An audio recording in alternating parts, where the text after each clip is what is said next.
Halo semuanya, perkenalkan nama saya Evan Jaji Pratama dan kali ini saya akan membahas tentang skala. Jadi yang pertama itu ada konsep dasar skala. Di konsep dasar ini yang pertama ada pengertian dari skala. Jadi apa sih itu skala? Skala adalah perbandingan rasio antara ukuran pada gambar dengan ukuran sebenarnya di lapangan.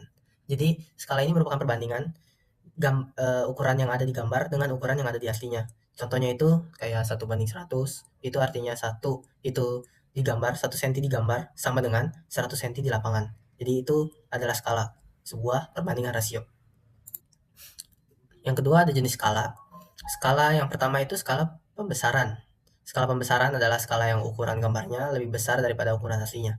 Biasanya skala ini digunakan untuk menggambar ke komponen-komponen elektronik seperti HP, komputer, dan lain-lainnya. Karena komponen-komponen di laptop elektronik lainnya itu biasanya cenderung kecil. Jadi agar lebih memudahkan kita dalam menggambar dan melihatnya, makanya skala pembesaran ini digunakan. Lalu yang kedua itu ada skala pengecilan. Skala pengecilan adalah skala yang ukuran gambarnya lebih kecil daripada ukuran aslinya. Ini biasanya digunakan untuk konstruksi-konstruksi gedung-gedung yang besar. Bukan gedung kecil juga pasti pakai skala pengecilan karena kalau misalkan gambarnya ukurannya 1:1, pastinya nggak akan cukup di kertas. Lalu yang terakhir itu skala numerik. Skala numerik ini lebih ke cara kita untuk menulis skala ya. Karena skala numerik merupakan skala yang dinyatakan dalam bentuk perbandingan numerik. Itu lebih ke format dalam penulisannya. 1.2 100, artinya 1:100. Jadi 1 cm di kertas sama dengan 100 cm di dunia nyata atau aslinya. Lalu selanjutnya ada rumus dasar skala. Jadi rumus itu cuma satu, yaitu skala sama dengan JP per JS. JP itu jarak pada gambar, JS itu jarak sebenarnya. Terus gimana ceritanya kalau misalkan kita mau nyari JP atau nyari JS, ketika yang diketahui hanya skala dan JP-nya saja. Itu sebenarnya tinggal dibalik ya. Tinggal JS-nya itu ditukar sama skala. Jadi JS sama dengan JP per skala. Contohnya kayak gini nih.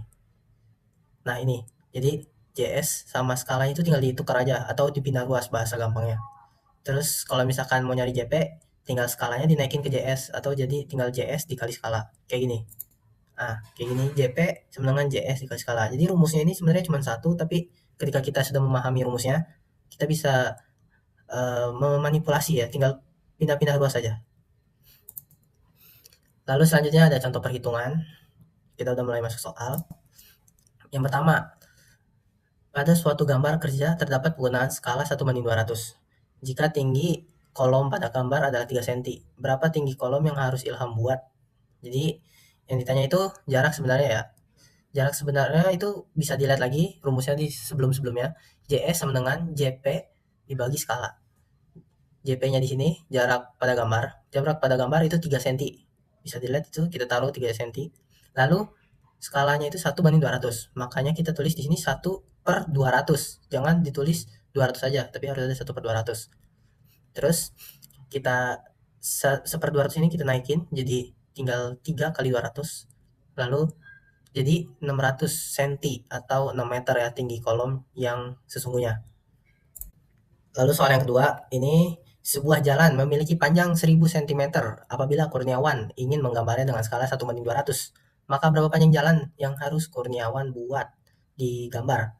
Jadi kita masukin dulu rumusnya itu JP sama dengan JS dikali skala. JS-nya di sini jarak sebenarnya jalan itu udah diketahui yaitu 1000 cm. Skalanya itu 1:200. Jadi tinggal dimasukin ke rumus 1000 dikali 1/200.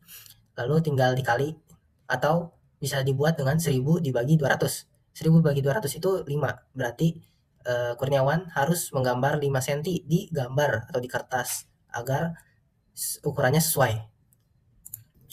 Lalu yang soal ketiga, sebuah jembatan memiliki panjang 20 meter, namun pada gambar panjangnya menjadi 10 cm.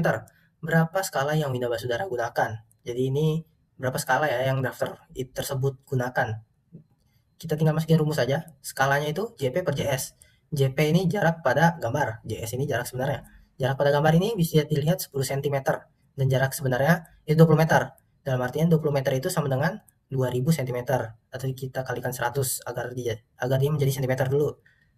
Terus tinggal masukin 10 dibagi 2000 itu kita coret 0 ya, jadi 1 dibagi 200. Yang artinya skala yang digunakan Windah itu 1:200. Oke, ini sekarang soal yang keempat. Jason membuat site plan perumahan dengan ukuran 100 dikali 50 meter. Kertas gambar yang digunakan berukuran A4, 29,7 dikali 21 cm. Tentukan skala yang dapat digunakan apabila terdapat garis tepi dan kop 5 cm. Jadi kita di sini menentukan skala ya dengan memperhitungkan garis tepi dan kop juga. Itu berapa sih skala yang bisa dipakai si Jason ini? Yang pertama pastinya kita harus mengukur atau menghitung kertas bersihnya dulu karena kan kepotong-potong sama kop sama garis tepinya juga. Jadi di sini tingginya itu tinggi aslinya 21 cm dikurang satu. Kenapa dikurang satu? Karena garis tepinya itu kan 1 cm, atasnya 1 cm, bawahnya 1 cm, makanya 21 dikurang 1 cm dikurang 1 cm, jadi 19 cm. Lalu lebarnya itu 29,7 min 2 min 1 min 5. Nah, min 2 ini kenapa? Karena lebar sebelah kirinya itu lebih besar, karena itu udah apa ya? Udah ketentuan dari sananya lah. Jadi minus 2 dikurang min 1. Satunya ini dapat dari sebelah kanan, garis tepi sebelah kanan, dan min 5-nya ini kop juga, kopnya sebelah kanan. Jadi dia minus 5. Kita asumsikan kopnya sebelah kanan lah. Jadi 29,7 dikurang 2 dikurang 1 dikurang 5 itu 21,7 sisanya. Udah ketemu, langsung kita bagi aja. Lebarnya di sini 21,7 dibagi 10.000. 10.000 ini dapat dari mana? Dapat dari ukuran side plan-nya, yaitu 100 meter atau 10.000 cm. Diubah dulu ke cm. Ketemu 1:460,8. Itu untuk lebar. Lalu lanjut ke tinggi. Tinggi sama dengan 19 dibagi 5.000. 5.000 yang ini 50 meter kan. 5.000 sama dengan 1 dibagi 263,1. Lalu skalanya 1:500. Kenapa 1:500? Kalau misalkan kita pilihnya yang 1:263,1, itu nggak akan cukup kertasnya karena gambarnya itu lebarnya pasti lewat atau ngelebihin kertas. Tingginya emang muat, tapi lebarnya nggak akan muat soalnya lebarnya pasti gede banget. Makanya kita pilih skalanya yang 1:460,8. Pasti ini tingginya pasti muat karena dia makin kecil ya. Terus kita bulatin ke 1:500 karena biasanya itu skala yang digunakan belakangnya 0, kalau enggak 5 lah, kayak 25 atau 20. Nah, ini kita buatin jadi 1:500. Nah, ini pembuktiannya. Ini menggunakan skala 1:500 ya. Jadi bisa dilihat itu kotak 10.000 itu lebarnya, tingginya itu 50.000. Di sebelah kanannya itu ada kop dan di kiri kanan atas bawahnya itu udah ada garis tepinya. Bisa dilihat kalau pakai 1:500 itu gambarnya cukup karena ya lebarnya ini. Kalau misalnya kita pakai yang 1:200 tadi, lebarnya pasti melebihin kertas. Makanya kita pakainya yang 1:500.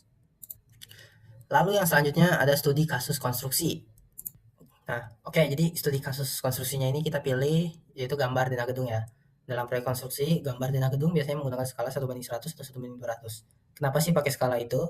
Karena skala ini tuh bisa menampilkan detail ruangan dengan cukup jelas dan pastinya muat dalam ukuran kertas A3 atau A1. Kalau masalah muat atau enggaknya itu ya pasti kalau misalkan makin kecil skalanya, otomatis ya muat-muat juga di kertas itu. Tapi kan tidak mampu menampilkan detail ruangan dengan cukup jelas. Jadi terlalu kecil, gambarnya itu terlalu kecil. Kalau misalkan terlalu besar skalanya ya nggak muat juga di kertas. Makanya yang pas itu skala 1:100 atau 1:200. Oke, jadi apa yang terjadi kalau misalkan kita salah membaca skala ya? Yang pasti ukuran gedung itu nggak akan sesuai karena kita salah membaca skalanya. Terus bisa berdampak pada struktur dan finansial. Jadi maksudnya apa sih berdampak pada struktur dan finansial? Di struktur ini, contohnya kita harusnya bikin kolom itu tingginya 10 meter, tapi malah kita bikin 5 meter. Ya otomatis bisa jadi si kolom ini nggak mampu menahan beban-beban yang di atasnya karena cuma 5 meter. Kan hitungan kita awalnya harusnya 10 meter, tapi kita bikinnya 5 meter. Bisa jadi kegagalan struktur di situ karena kita salah membaca skala. Dan untuk yang finansial, eh, harusnya kita bikin 10 meter, tapi kita malah bikin 20 meter. Ya otomatis boros duit kan. Dan kita juga bisa pasti kena denda dari klien karena nggak sesuai apa yang klien mau. Jadi makanya pembacaan skala atau pemahaman kita tentang skala ini sangat-sangat penting karena untuk kedepannya agar tidak terjadi hal-hal yang seperti tadi dijelaskan. Oke, jadi kesimpulan tentang presentasi ini adalah kita harus benar-benar paham tentang skala ini karena pemahaman skala ini merupakan salah satu pemahaman yang sangat-sangat dibutuhkan untuk kedepannya karena ketika kita tidak bisa memahami tentang skala ini akan terjadi kesalahan ukuran, bisa jadi juga kegagalan struktur dan masalah-masalah lainnya yang tidak kita inginkan. Makanya pemahaman skala ini benar-benar harus kita pelajari agar tidak terjadi hal-hal yang tidak diinginkan seperti yang sudah dijelaskan.